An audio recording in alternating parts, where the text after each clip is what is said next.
બંગડી પહેરી દો ભાઈ, બંગડી પોલીસ પહેરે જ છે ને ભાઈ, પહેરે જ છે. ભાજપના ઈશારે કામ કરવાવાળા બંગાળીઓ પહેરો. ના હોય તો અહીંથી લઈ જાવ. આપી દઈએ. ઓછી પડશે બંગડે પેકેટો લાવવા પડશે. છે કે કોડિયા અરે આ દોડા ખોલી દે ને, અમે કોઈ નામ આવે અંદર આવો. ખોલો ભાઈ, ખોલો. ભાજપ જાઓ, ખોલો. ભાજપના ઈશારે કામ કરવાવાળા દરવાજા ખોલો. વિજયભાઈ પેલા બીજા આરોપીને લઈ આવો એમ. હા, પેલા બીજા આરોપી બીજા આરોપીને લઈ આવો. હા તેમ બીજા આરોપી અમે લઈ આવશો. એને કેટલા રૂપિયા આપ્યા છે? એ બીજો આરોપી દાળ ભાત ખાતો હશે શાંતિથી હમણાં. 1 કરોડ રૂપિયા આવેલા છે. 1 હા. કરોડ રૂપિયા હાથ ફાડી લીધો.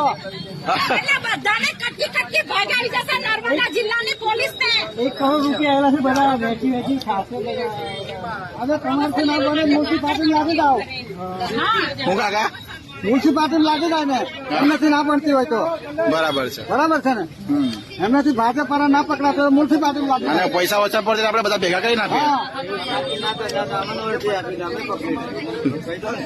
સંજયભાઈ આર વસાવા જે આપણે ડેડિયાપાડા તાલુકાના પ્રમુખ છે, તાલુકા પંચાયતના, એ પ્રમુખ ધારાસભ્યશ્રીને એવું કહે છે કે તમારે જે પણ ઉખાડવું હોય તે ઉખાડી લો, પણ આ કમિટીમાં જે 6 સભ્યોનો જે સમાવેશ કર્યો છે એ સભ્યોનો સમાવેશ કરવામાં જ આવશે અને જે કરોડો રૂપિયાનું જે બજેટ અને જે આયોજન છે અન્ય યોજનાઓનું, એ યોજનાઓનું આયોજન કરવામાં આવશે. તો આ અભદ્ર અને આ અમારી સરકાર છે. અમારી સરકારમાં તમારે જે ઉખાડવું હોય તે ઉખાડી લો, પણ અમે જે આયોજનમાં જે અમે કમિટીમાં જે સભ્યો મૂક્યા છે એ સભ્યો રહેશે જ. એની સાથે સાથે એમએલએ સાહેબ ડેડિયાપાડા પોલીસ સ્ટેશનમાં પોતાની ફરિયાદ લખાવા જાય છે, તો ફરિયાદ લખાવાની જગ્યાએ આ ડેડિયાપાડા પોલીસ અને આ નર્મદાની પોલીસ એમની ફરિયાદ સ્વીકારવાની બદલે એમને ખોટી રીતે એમને ત્યાં આગળ એરેસ્ટ કરે છે અને ખોટી રીતે એરેસ્ટ કરે છે અને એમને એરેસ્ટ કરી અને નેત્રંગ રાજપારડી અને રાજપીપળાના રસ્તે એમને અહીંયા ગાડી એલસીબી ઓફિસ પર લઈ આવવામાં આવે છે. એ ખૂબ જ એમની સાથે ખોટું થઈ રહેલું છે. આજે 250 કરોડ રૂપિયાનું જે મનરેગામાં આજે કૌભાંડ થયું છે, ત્યાં કોઈક ને કોઈક અમારા નર્મદા જિલ્લા અને ભરૂચ જિલ્લાના મોટા નેતાઓનું પણ નામ અહીંયા ગાડી આવે છે.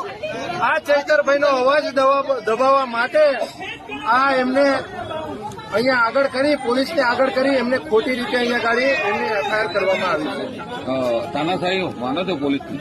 આ પોલીસની તાનાશાહી છે. અહીંયા ગાડી ખરેખર જે વ્યક્તિ ગુનેગાર છે એ વ્યક્તિ આજે